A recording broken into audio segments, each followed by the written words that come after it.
Amen. On peut prendre place maintenant. Bonjour à tous.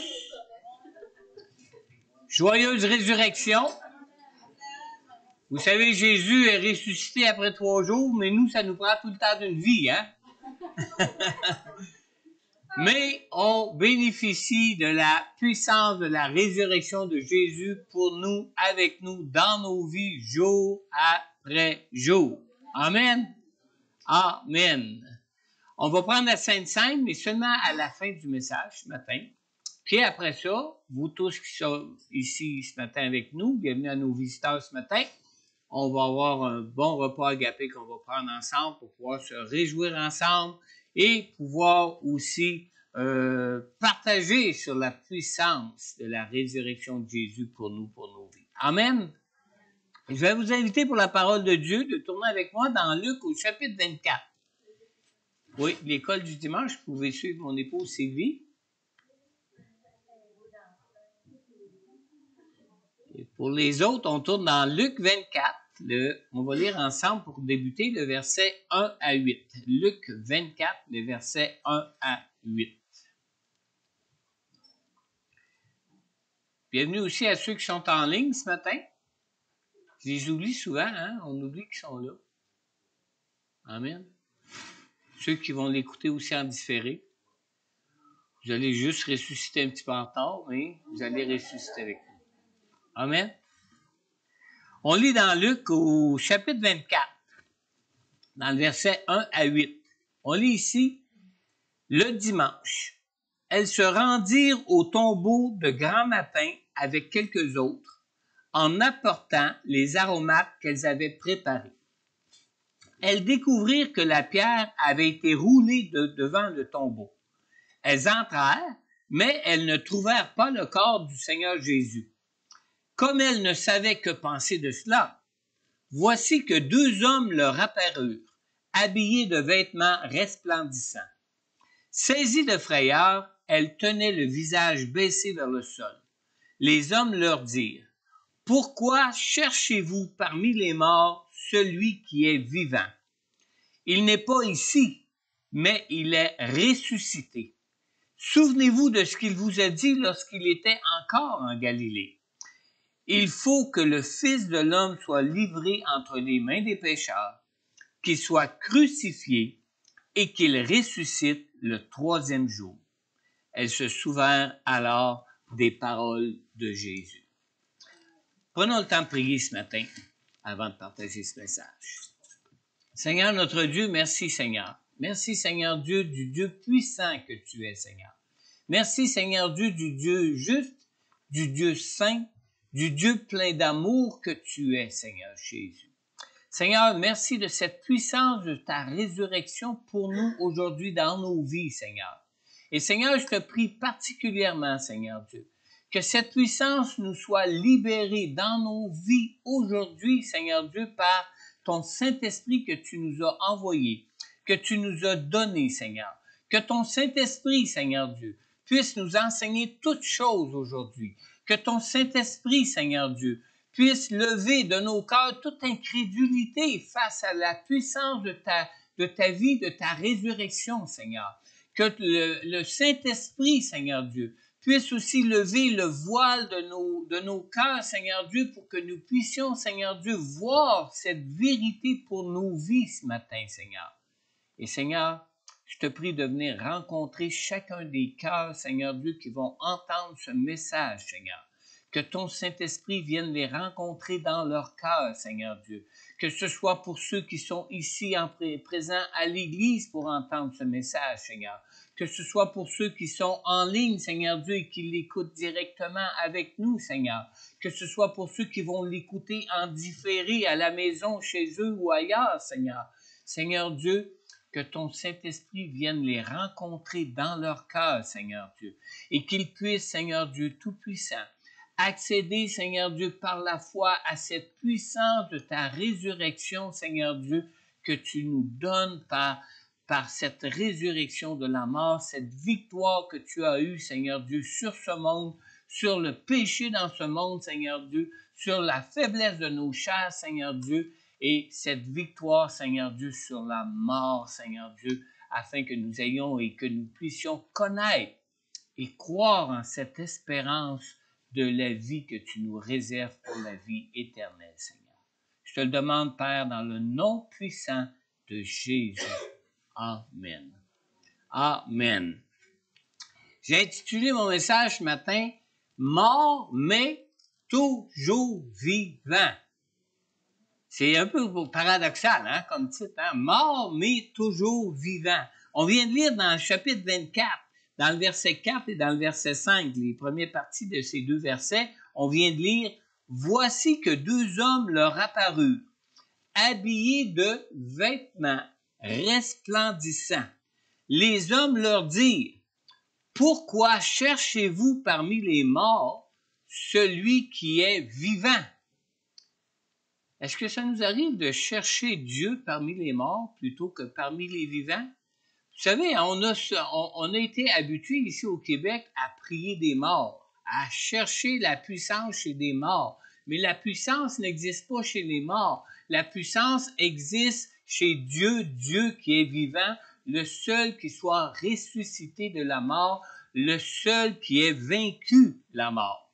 Sans la résurrection, les souffrances et la mort à la croix de notre Seigneur Jésus-Christ n'auraient servi à rien, à absolument rien. On lit dans 1 Corinthiens, chapitre 15, dans le verset 14, la parole de Dieu nous dit ici, « Et si Christ n'est pas ressuscité, alors notre prédication est vide, et votre foi aussi. » La résurrection de Jésus d'entre les morts fait partie du fondement de la foi en Jésus pour notre salut. Et la chose que craignaient le plus, ceux qui ont crucifié Jésus était que ses disciples prétendent à sa résurrection en faisant disparaître le corps.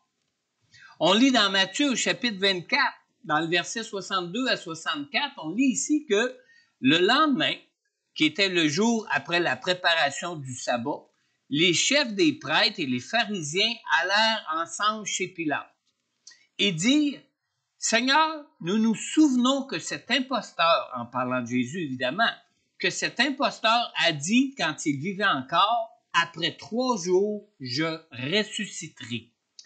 Ordonne donc que le tombeau soit gardé jusqu'au 3e jour, afin que ses disciples ne viennent pas voler le corps et dire au peuple, « Il est ressuscité. » Cette dernière imposture serait pire que la première. Mais vous savez, la résurrection de Jésus, c'est pas une imposture. Pas plus que le fait que Jésus se soit clairement affiché comme étant le Messie, pas plus que le fait que Jésus se soit clairement affiché comme étant lui-même le Fils de Dieu, lui-même Dieu fait chair pour venir pour nous sauver de nos péchés. Pas plus. Et vous savez, les qualités de Jésus, ses qualités de Messie, ses qualités de Fils de Dieu, ces qualités-là pourraient être mises en doute si sa résurrection pouvait être réfutée.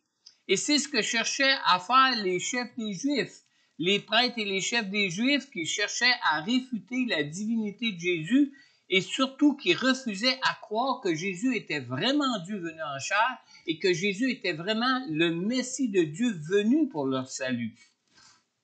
Si la résurrection de Jésus d'entre les morts est importante pour le croyant, vous savez, elle n'en est pas moins importante pour le Seigneur lui-même, pour Jésus lui-même. Si Jésus n'était pas ressuscité de la mort, cela signifierait qu'il aurait subi la mort et les souffrances de la croix absolument pour rien. On lit dans 1 Corinthiens au chapitre 15, au verset 15. On lit ici, « Or, si Christ n'est pas ressuscité, votre foi est inutile. Vous êtes encore dans vos péchés.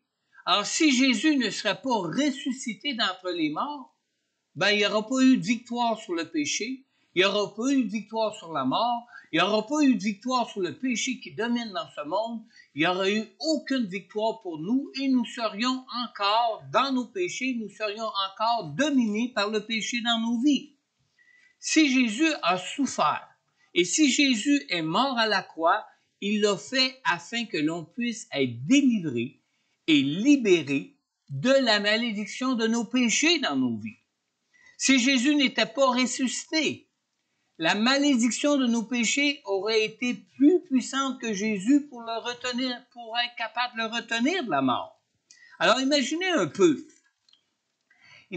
peu tout le calvaire que Jésus a enduré, les fausses accusations, la honte, le rejet, la trahison, la flagellation, la couronne d'épines, la crucifixion, le mépris, la souffrance et finalement la mort. Toutes ces choses que Jésus aurait endurées, Jésus aurait enduré et subi toutes ces choses pour rien s'il ne serait pas ressuscité d'entre les morts. Et nous serions encore sous la puissance, sous les conséquences, sous la malédiction de nos péchés dans nos vies. Toutes ces choses que la puissance du péché aurait fait subir à Jésus auraient eu le dessus sur lui. Toute la puissance du péché aurait eu raison de lui pour le retenir dans la malédiction de la mort. On laisse passer, c'est pas Frédéric, hein? Comment est-ce qu'il s'appelle déjà? Ton prénom déjà, c'est? Chris. Alors, on va laisser passer Chris pour ne pas se laisser distraire. Il n'y a pas de problème.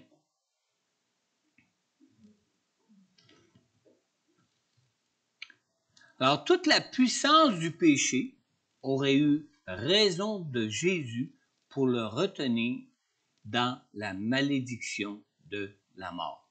Sans la résurrection de Jésus, la délivrance du châtiment et de la puissance du péché ne serait plus qu'un rêve et notre avenir serait sans aucune espérance. Nous pourrions être de ceux comme dans 1 Corinthiens 15:32 où l'apôtre Paul dit « Si c'est dans une perspective purement humaine que j'ai combattu, quel avantage m'en revient-il? » Écoutez bien ce qu'il dit ici. « Si les morts ne ressuscitent pas, alors mangeons et buvons, puisque demain nous mourrons. » Vous savez, ceux qui disent vouloir profiter de tout de ce que ce monde a à offrir, parce que la vie est si courte qu'il faut se priver de rien, ces gens n'ont jamais encore réalisé que la mort à la vie de ce monde n'est qu'un passage à une autre vie. Parce qu'après la mort, c'est plus le néant. C'est pas simplement un néant et l'annihilation de nos vies. La mort n'est seulement qu'un passage à une autre vie. Et Dieu nous a tous créés pour vivre éternellement. Et suivez-moi bien là-dessus. Là. Je ne veux pas créer de confusion non plus dans vos esprits. Tous les hommes et les femmes qui sont nés et qui sont morts à cette vie dans ce monde ressusciteront.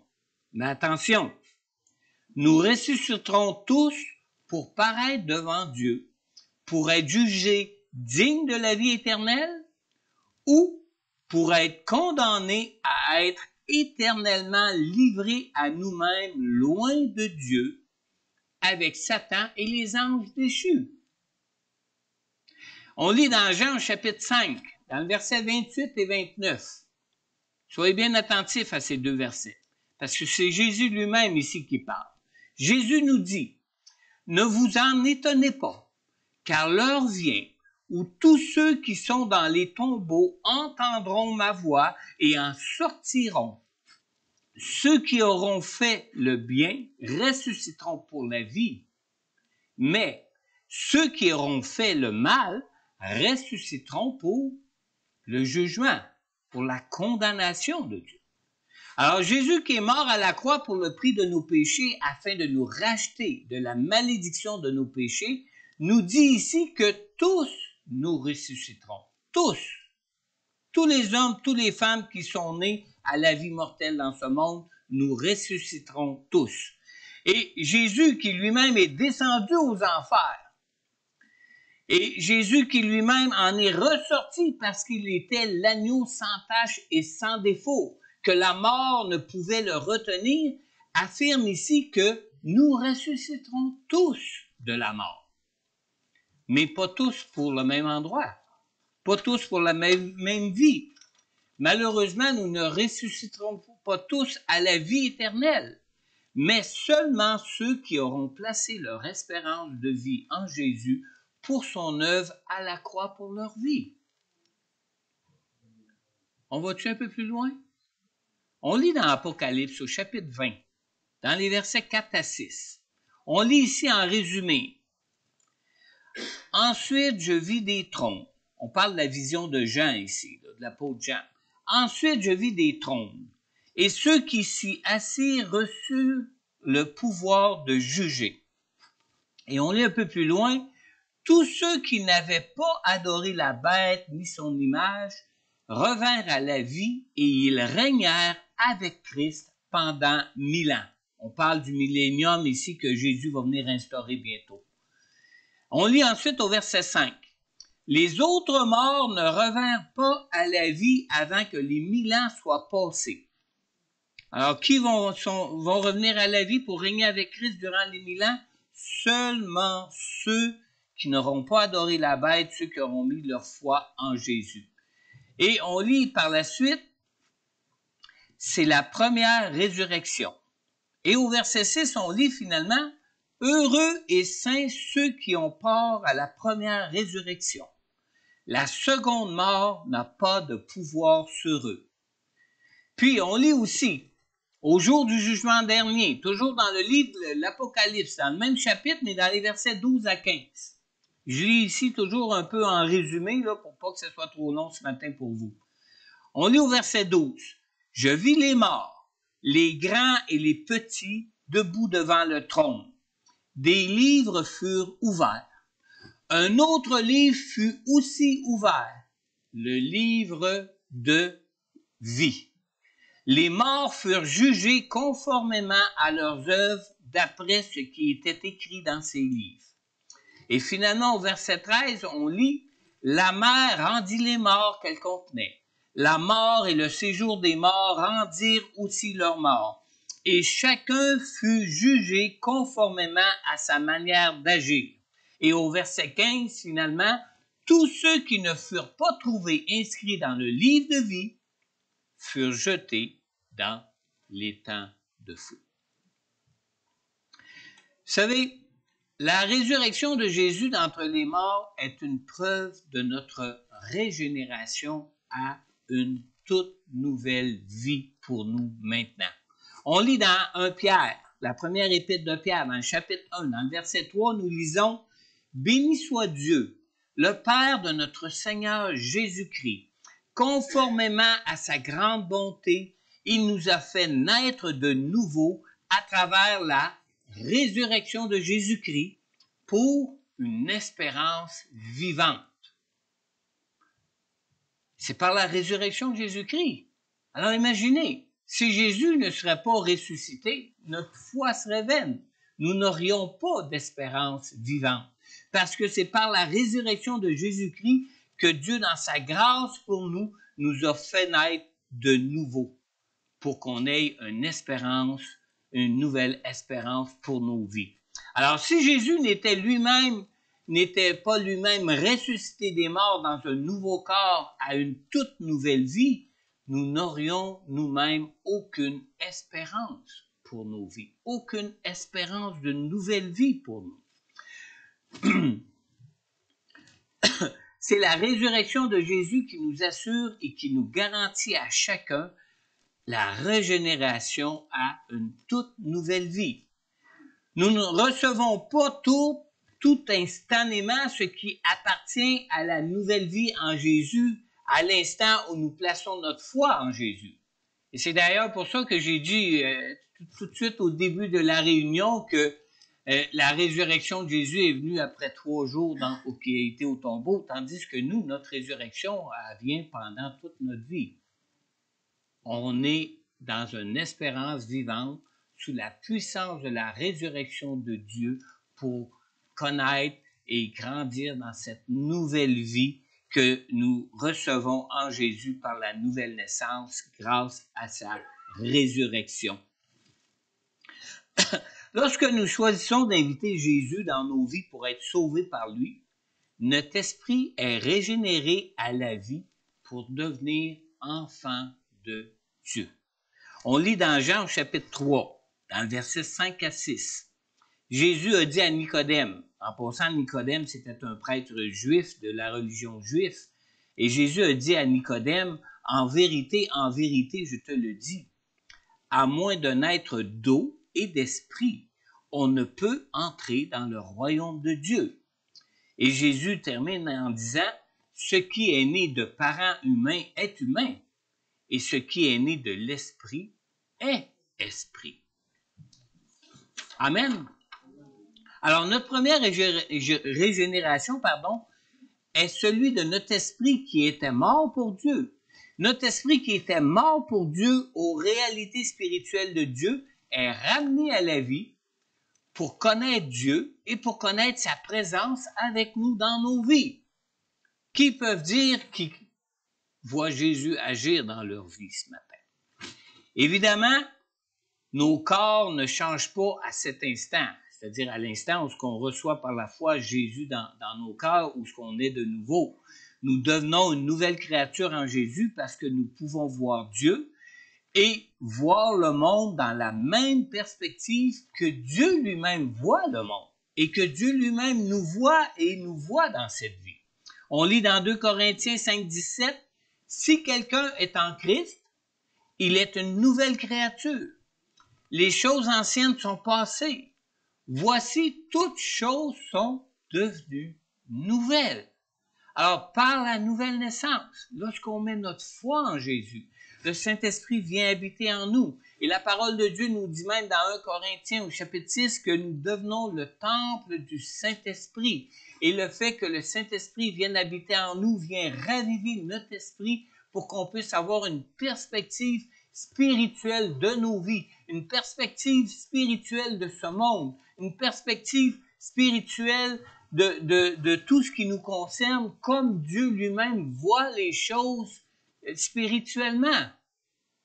Et cette nouvelle naissance nous donne vraiment de pouvoir nous-mêmes voir Dieu présent avec nous dans nos vies et pouvoir entendre même la voix de Dieu pour être conduit par lui, par son Saint-Esprit en nous. Évidemment, nous demeurons toujours dans notre corps de faiblesse, avec le même potentiel pour nous livrer au péché comme auparavant, parce que nous sommes encore dans ce corps de faiblesse.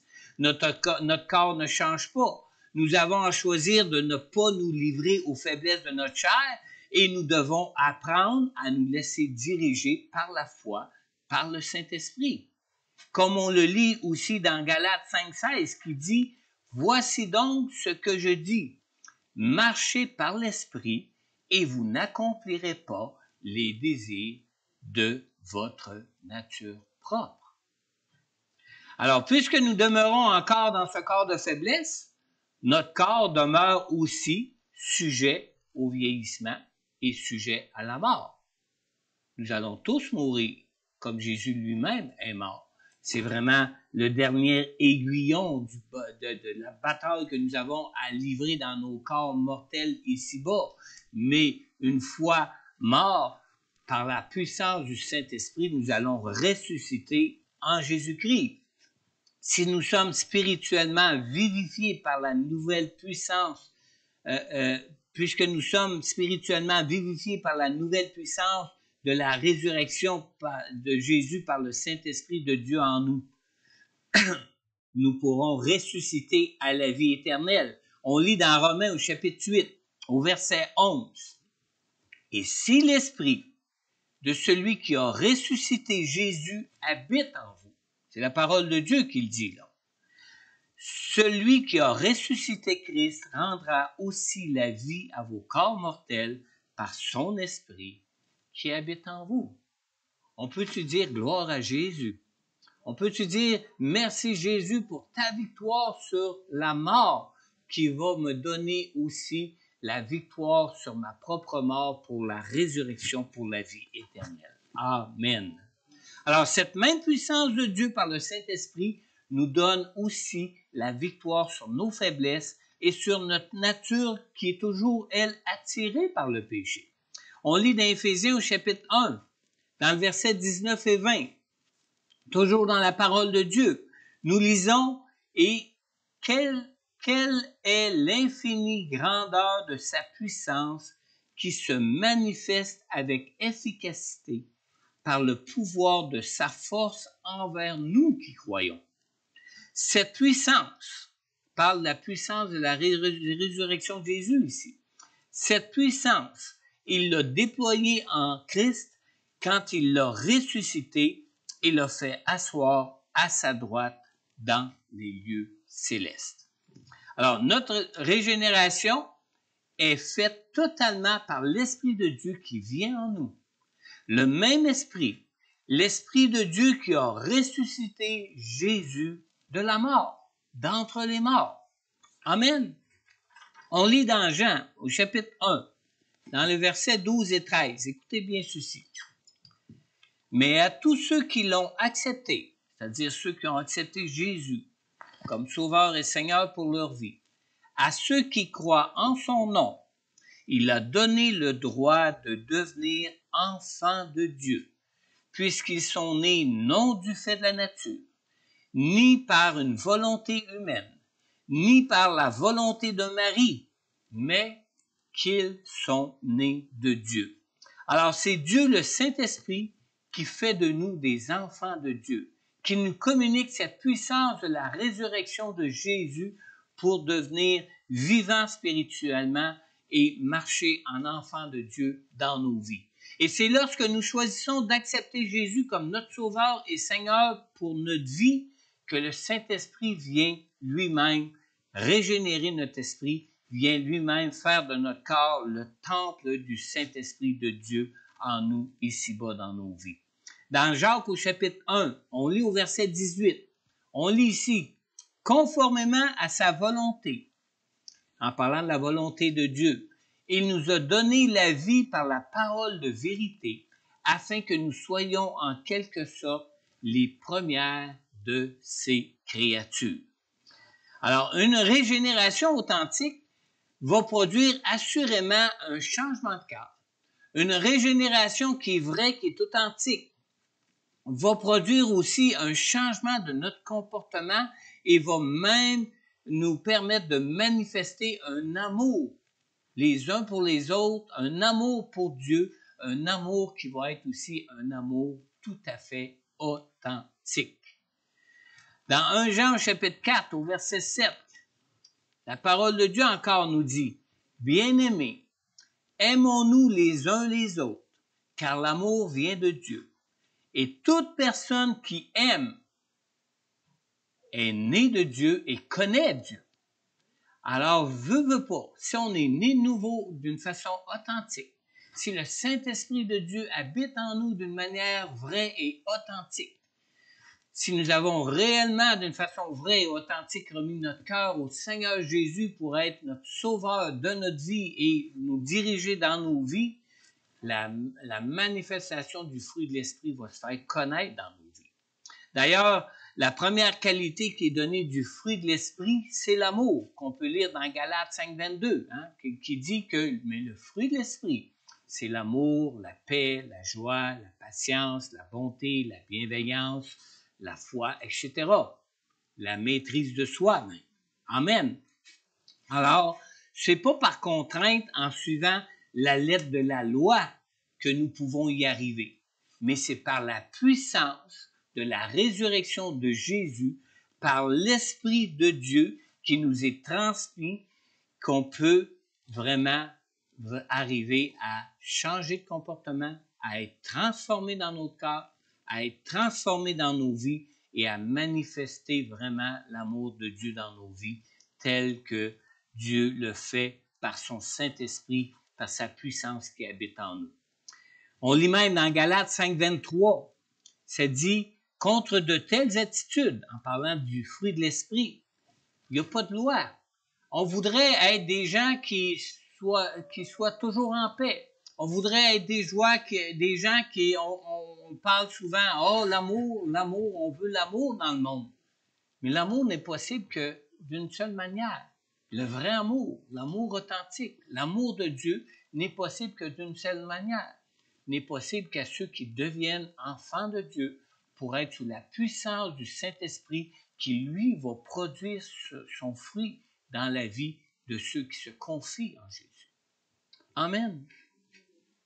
Finalement, la résurrection de Jésus d'entre les morts, c'est une preuve que nous sommes en Jésus parfaitement pardonnés par Dieu. On lit dans Romains au chapitre 4, dans le verset 24 et 25, on lit ici que notre foi en Jésus sera portée à notre compte, puisque nous croyons en celui qui a ressuscité Jésus notre Seigneur, lui qui a été donné à cause de nos fautes et qui est ressuscité à cause de notre justification. Alors, suivez-moi bien ici, là. En Jésus, nous avons plus de peine En Jésus, on n'a plus de peine à porter. En Jésus, on n'a plus de colère de Dieu à subir. En Jésus, on n'a plus à avoir des sentiments de culpabilité devant Dieu pour nos vies. On lit dans Romains au chapitre 8, au verset 1. La parole de Dieu nous déclare ici qu'il n'y a donc maintenant aucune condamnation pour ceux qui sont en Jésus-Christ, qui ne vivent pas conformément à leur nature propre, mais conformément à l'Esprit. S'il n'y a plus de condamnation pour nous devant Dieu, c'est pour une seule et simple raison. C'est que Jésus a porté lui-même à la croix la condamnation de Dieu pour nos péchés. Jésus a subi lui-même à la croix la peine et les conséquences pour tous nos mauvais choix, nos péchés qu'on a pu commettre dans nos vies. Jésus a lui-même accompli à la croix tout ce qu'il fallait accomplir, tout ce qui venait du jugement ou de la colère de Dieu pour nos péchés, c'est Jésus lui-même qui l'a subi pour nous à la croix. Alors, en ressuscitant Jésus d'entre les morts, Dieu approuvait la mort de Jésus, Dieu approuvait les souffrances de Jésus en retour du pardon pour nos péchés, pour le rachat de nos péchés. Dans Romains au chapitre 8, on lit même au verset 2, le verset suivant. En effet, la loi de l'Esprit qui donne la vie en Jésus-Christ m'a libéré de la loi du péché et de la mort. Pourquoi? Parce que c'est Jésus qui nous en a libérés pour les avoir subis lui-même à notre place. Maintenant, lorsqu'on parle d'être vu juste aux yeux de Dieu, lorsqu'on parle d'être pardonné, d'être lavé de nos péchés, on parle d'être réconcilié avec Dieu. Parler de réconciliation avec Dieu, ça signifie que la peine, que les malédictions de Dieu qui étaient sur nos vies à cause de nos péchés, cette peine-là a été enlevée. Les malédictions pour nos péchés, c'est pas nous qui avons eu à les subir, Jésus les a subies pour nous. Alors, parler de réconciliation avec Dieu signifie que la peine, que les malédictions de Dieu qui étaient sur nos vies à cause de nos péchés ont été enlevées. On lit dans Galates au chapitre 3, dans le verset 13, la première partie du verset, on lit ici que Christ nous a rachetés de la malédiction de la loi en devenant malédiction pour nous. Alors, on est porté à dire que c'est difficile de croire que Jésus ait subi pour nous à la croix la peine de tous nos péchés. On hésite souvent même à accepter que Dieu nous pardonne parfaitement tous nos péchés parce que Jésus s'est fait coupable pour nous devant Dieu. Pourtant, lorsqu'on cherche à se défendre pour des erreurs dans nos vies chaque jour, des erreurs que nous pouvons commettre, on n'hésite pas à faire porter le blâme sur la situation, sur les circonstances, et même sur quelqu'un d'autre. Hein? On prend un verre d'eau, on l'échappe, on dit « Oh, c'est pas de ma faute, le verre a glissé de ma main. » Hein? C'est naturel chez nous de faire porter toujours nos fautes, nos manquements, nos faiblesses, nos erreurs sur la responsabilité des circonstances, sur la responsabilité des situations, même sur d'autres personnes plutôt que sur nous-mêmes. C'est notre nature de pécheur. C'est notre nature de faiblesse, n'est-ce pas? On connaît tous l'expression qui dit « c'est pas de ma faute ». Hein? Ce n'est pas de ma faute. C'est l'expression même favorite des enfants. Hein? Vous avez déjà pris des enfants en flagrant délit. Vous avez déjà pris des enfants en plein dans un mauvais coup. Ils ont encore l'âme de culpabilité dans les mains, puis ils disent non, non, c'est pas moi. On est tous comme ça. C'est notre nature humaine. Où est-ce qu'on est porté toujours à rejeter sur l'autre, rejeter sur les circonstances, rejeter sur les situations, nos manquements, nos faiblesses pour nous laisser aller à des tentations, toutes sortes de choses comme ça. On est des pécheurs. Et Dieu le sait. Et Dieu comprend notre situation. Jésus même les comprend, puisque Jésus lui-même a été tenté en toutes choses quand il est venu ici-bas. Et s'il a pu ressusciter d'entre les morts, c'est que Jésus lui-même n'a jamais cédé à la tentation.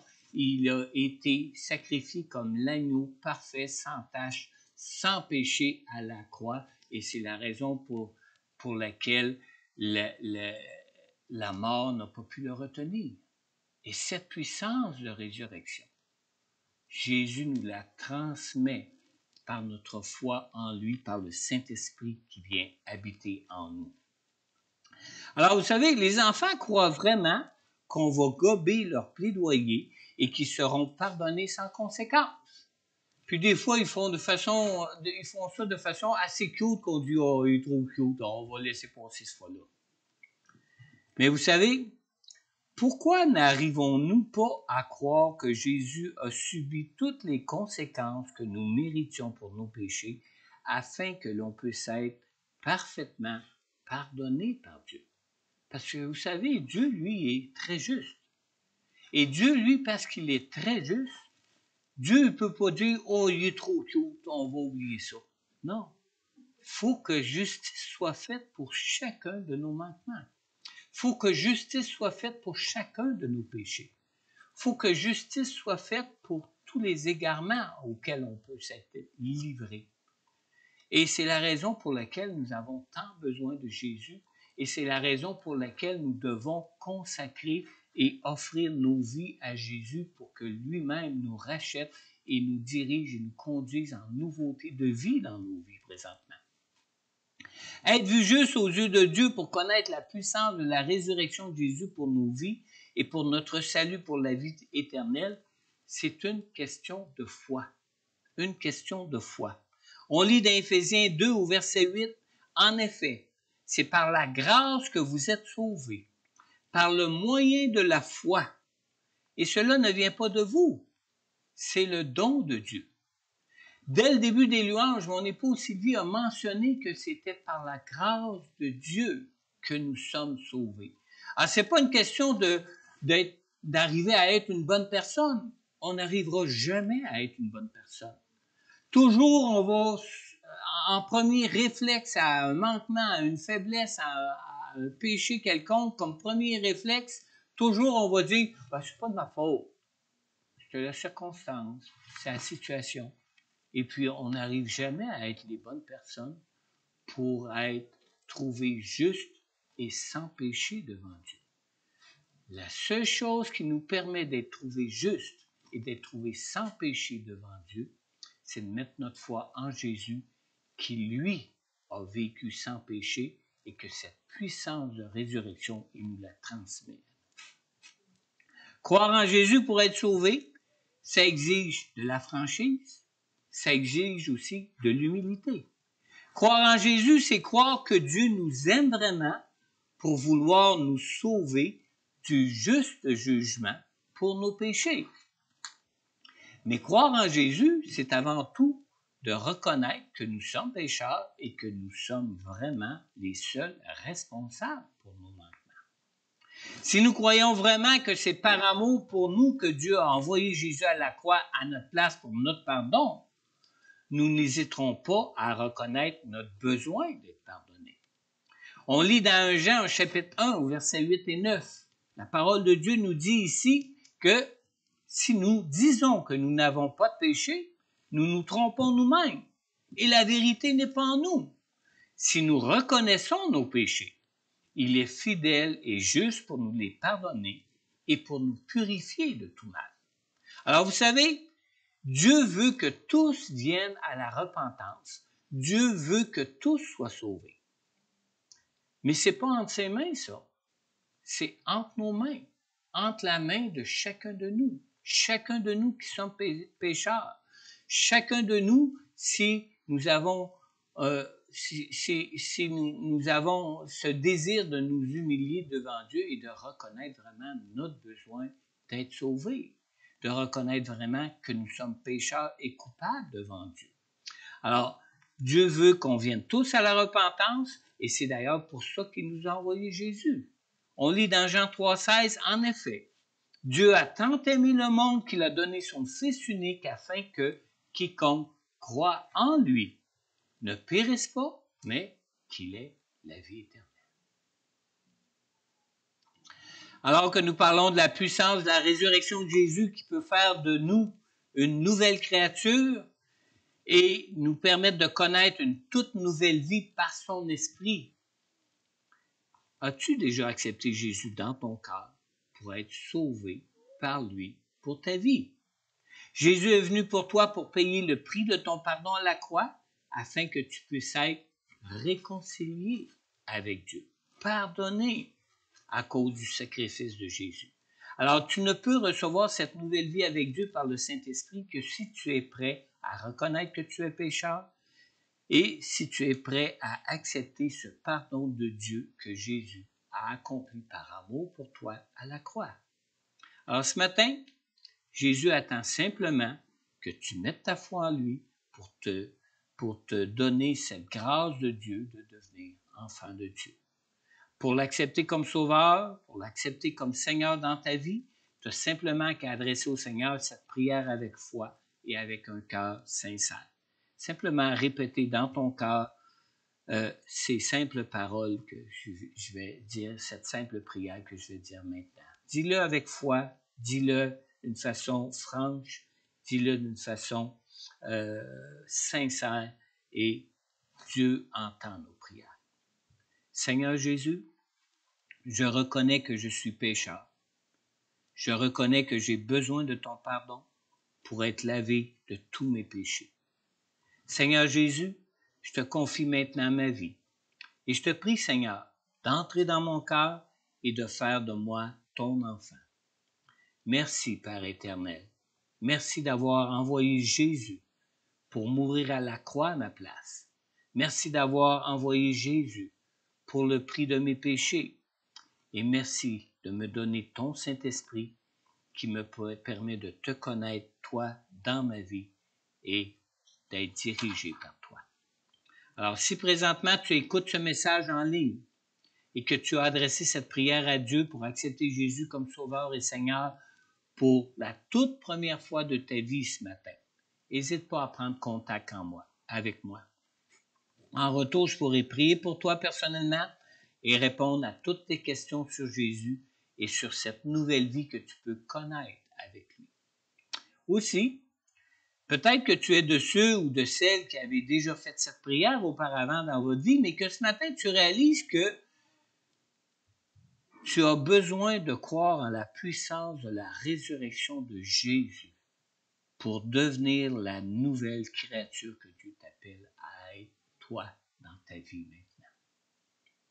Alors, je t'invite donc ce matin à confesser au Seigneur tes manquements et je t'invite aussi à lui demander de t'apprendre à être conduit par le Saint-Esprit dans ta vie.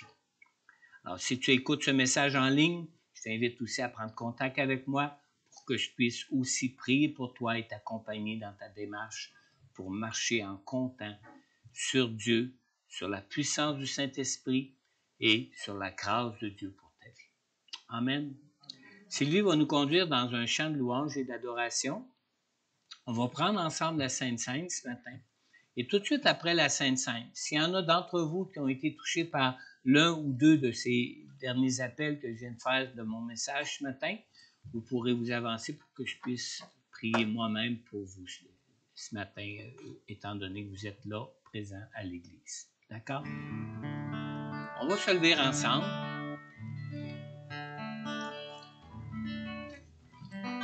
Sylvie va nous conduire dans un chant de louange et tout de suite après, on va prendre le temps de se rappeler l'amour de Dieu, de Jésus lui-même, qui s'est offert à la croix par amour pour nous, pour que nous puissions être sauvés et pour que nous puissions devenir enfants de Dieu.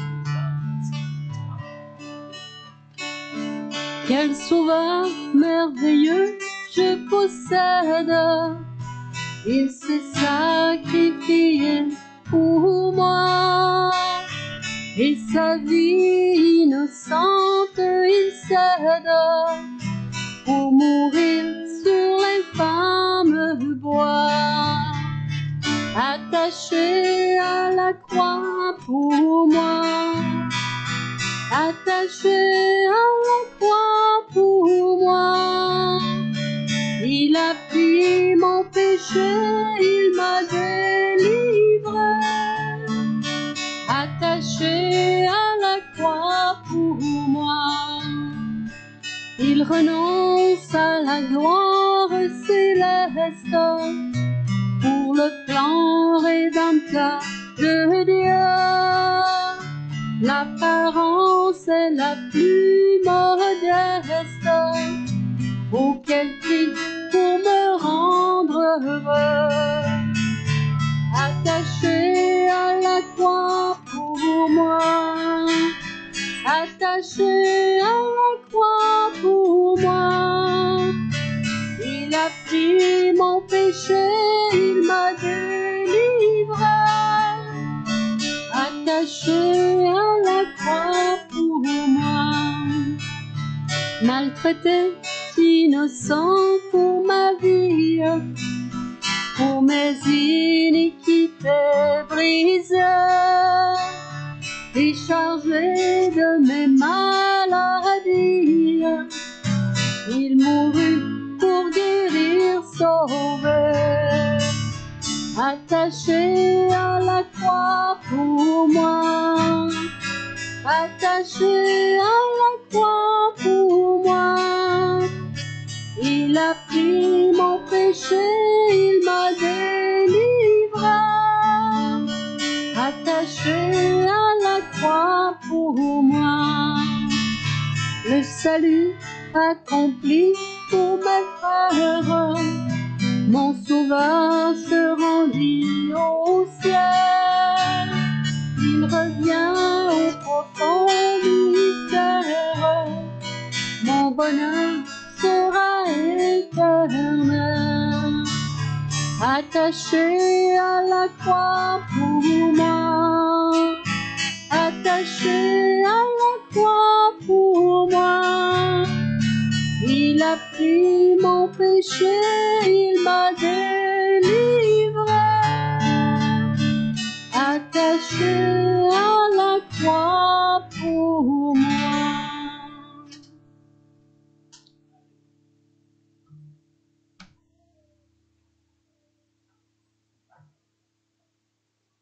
Pour le repas de la Sainte Seine, pour la communion, je vais vous demander, pour ceux qui ont le Bible, de tourner avec moi dans 1 Corinthiens. On va lire le chapitre 11, à partir du verset 23.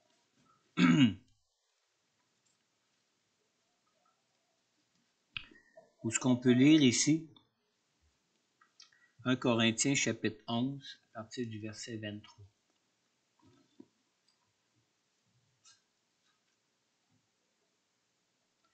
J'ai reçu du Seigneur ce que je vous ai transmis.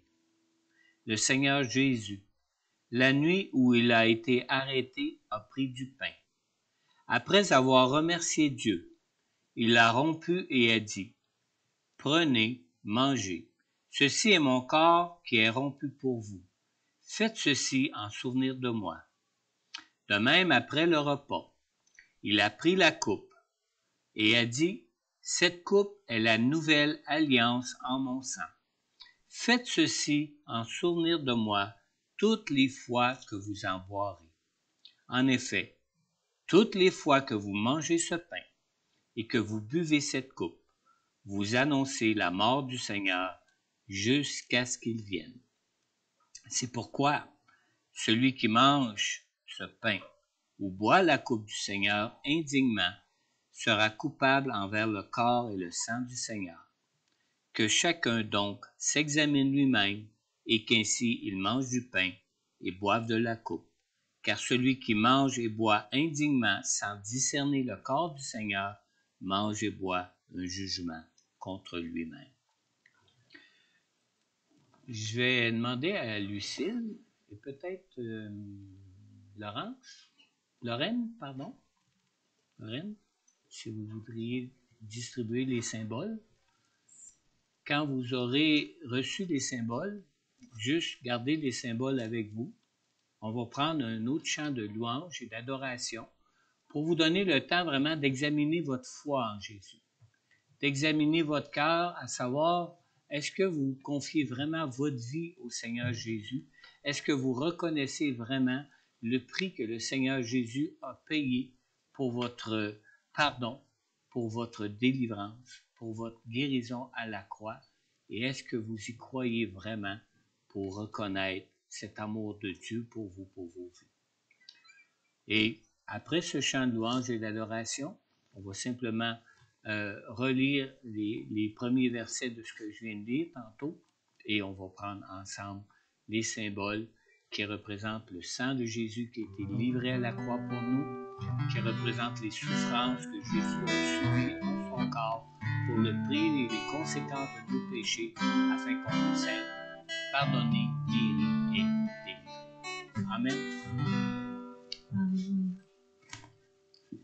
Alléluia. Merci Seigneur.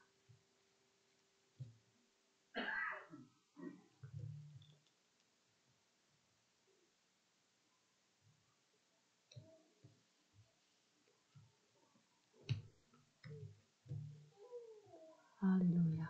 On va prendre le chant qui dit combien il est grand, tout ce qu'il a fait pour vous et moi.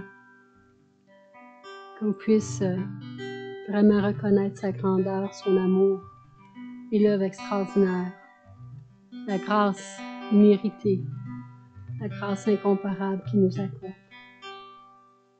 Quand je sonde l'univers, les astres que tu as créés, les océans, les mers, tout me révèle ta majesté. Alors mon âme peut s'écrier de tout mon cœur. Je veux chanter, oh Dieu, tu es infiniment grand, éternel, puissant, roi majestueux. Oh Dieu, tu es infiniment grand, éternel, puissant, roi majestueux.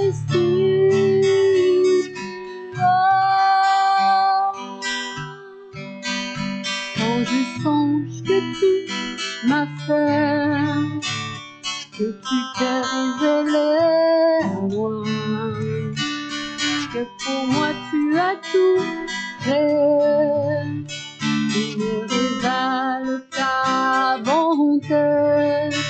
Alors mon âme veut s'écrier de tout mon cœur, je veux chanter. Alors mon âme veut s'écrier de tout mon cœur, je veux chanter.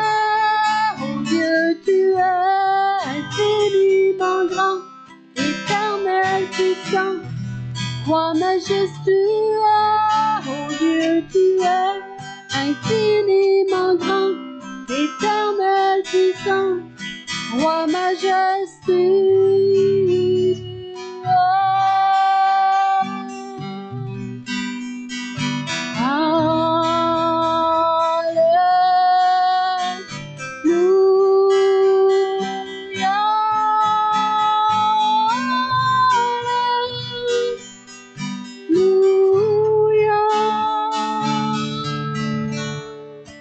Mon Dieu, tu es infiniment grand, éternel puissant, Roi majestueux.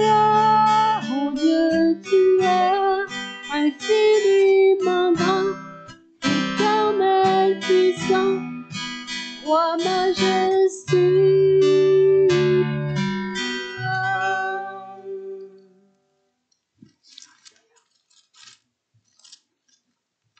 Le Seigneur Jésus, la nuit où il a été arrêté, a pris du pain.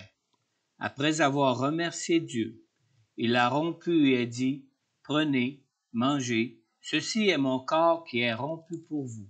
Faites ceci en mémoire de moi. » De même, après le repas, il a pris la coupe et a dit, « Cette coupe est la nouvelle alliance en mon sang.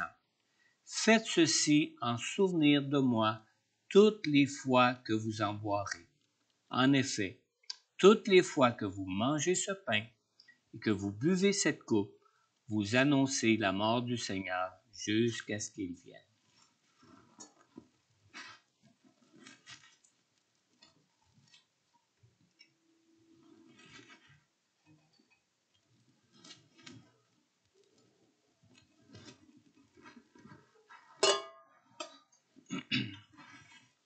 Je vais demander à mon épouse, vu qu'elle a un micro, pour ceux qui sont en ligne, de prier pour remercier le Seigneur pour la grâce de son salut qu'il a accompli pour nous à la croix. Amen.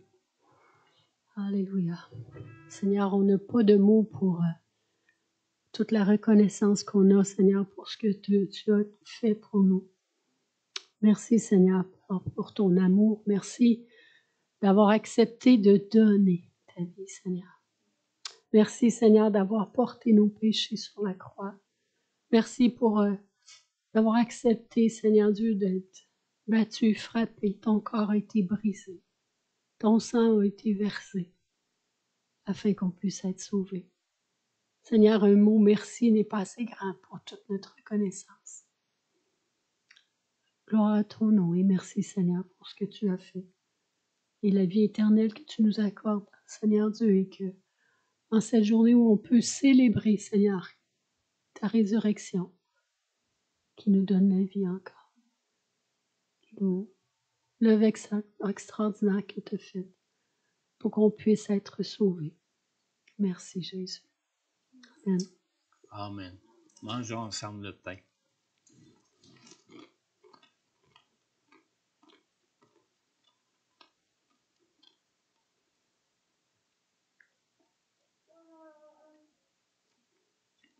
Et buvons la coupe qui représente sa vie parfaite et sans péché, qu'il a offert comme un agneau sans tache à la croix pour nous racheter.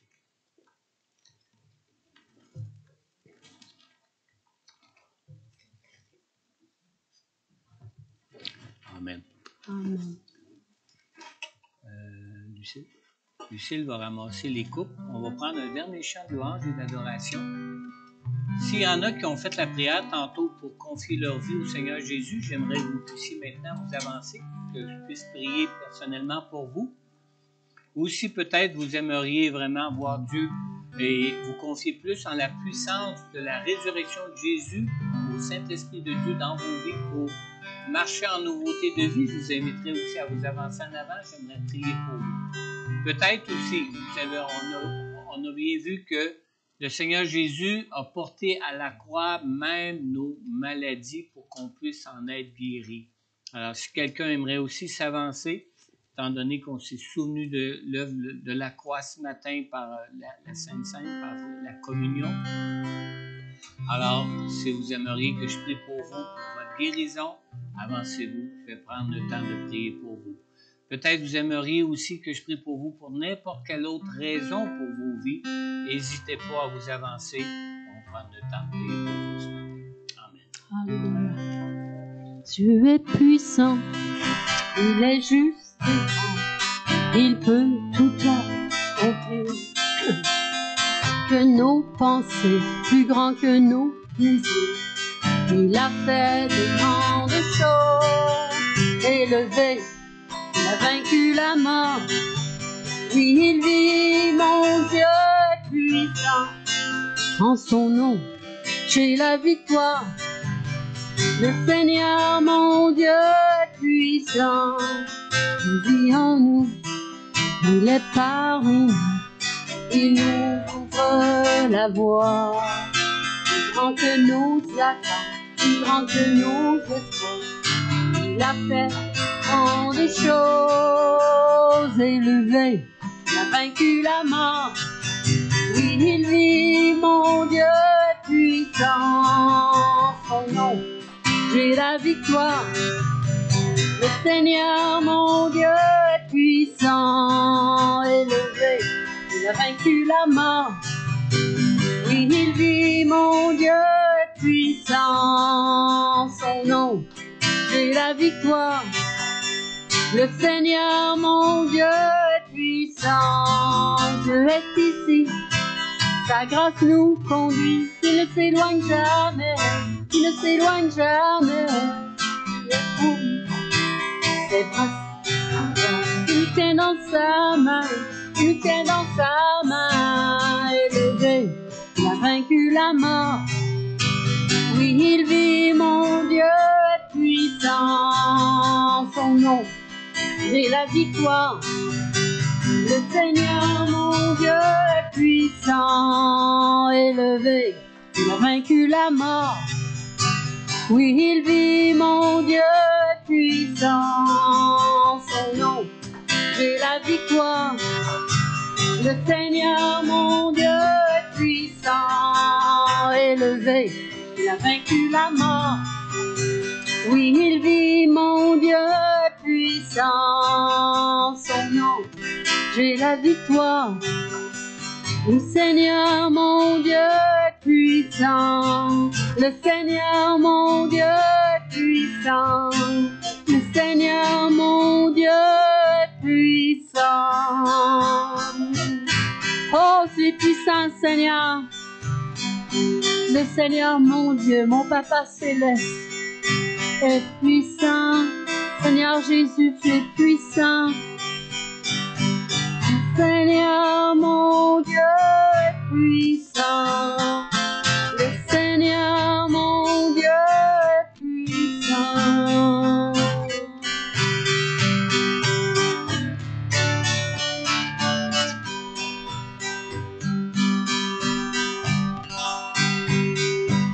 À toi la gloire pour ressusciter. À toi la victoire pour l'éternité. À toi la gloire, Seigneur. À toi la gloire pour ressusciter. À toi la victoire pour l'éternité. Brillant de lumière, l'ange est descendu. Pierre du tombeau vaincu. À toi la gloire pour ressusciter. À toi la victoire pour l'éternité. Oh,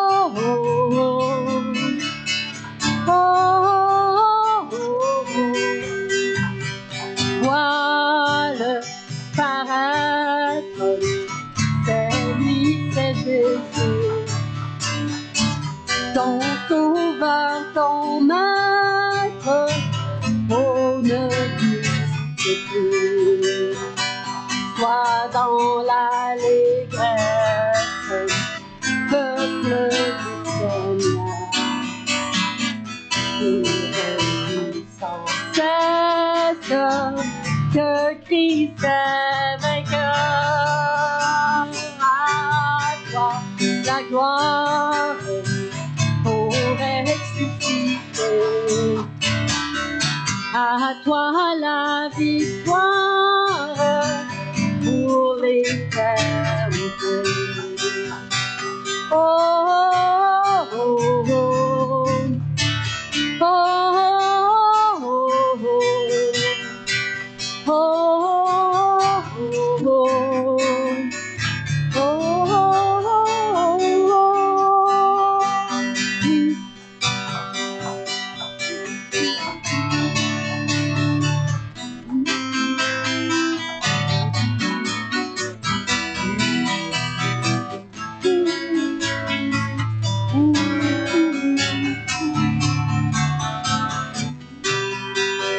la gloire pour ressusciter. À toi la victoire pour l'éternité.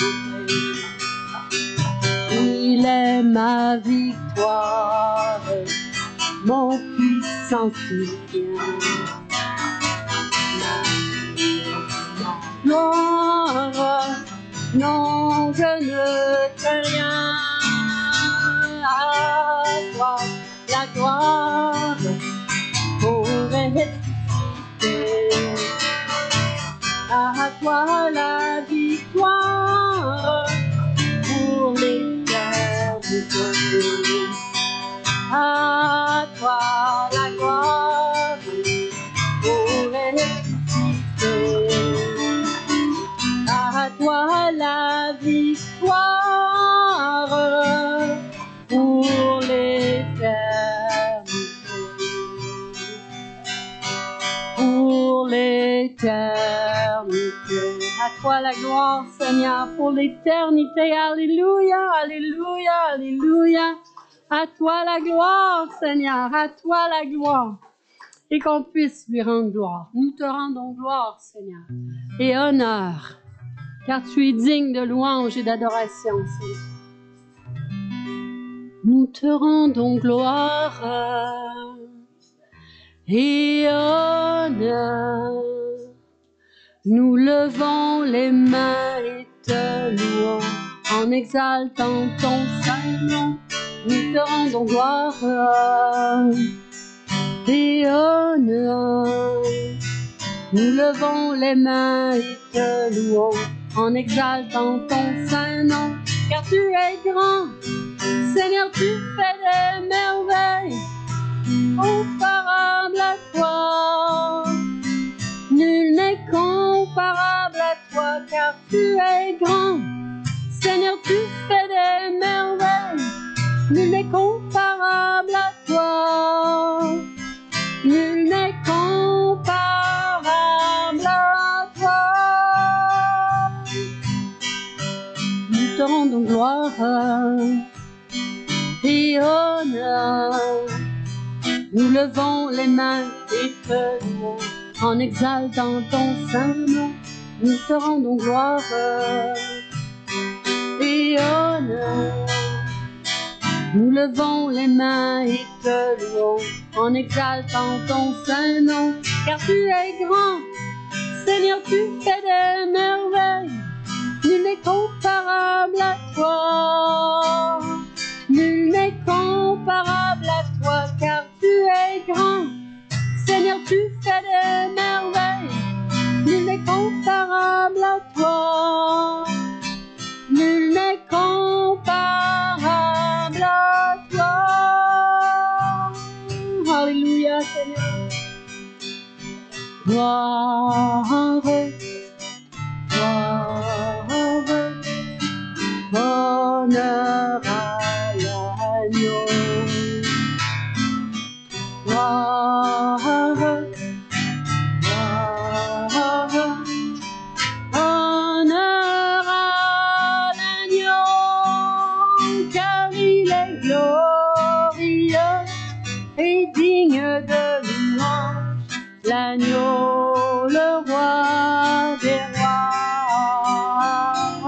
et devant lui, nous offrons nos louanges, l'agneau, le roi, le roi.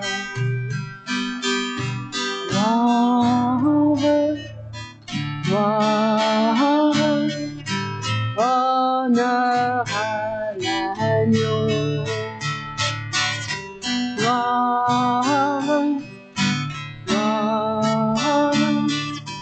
honneur à l'agneau, car il est glorieux et digne de louange, l'agneau, le roi des rois.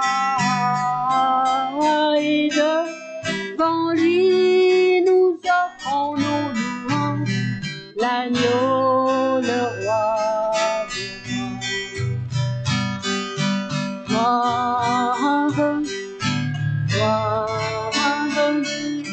Honneur à l'agneau. Gloire, honneur à l'agneau, car il est glorieux et digne de louange, l'agneau, le roi des rois.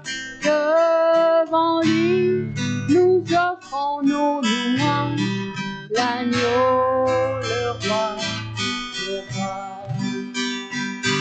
Et devant lui, nous offrons nos louanges, l'agneau, le roi, le roi. On peut-tu donner une bonne main à l'agneau de Dieu qui a vaincu la mort?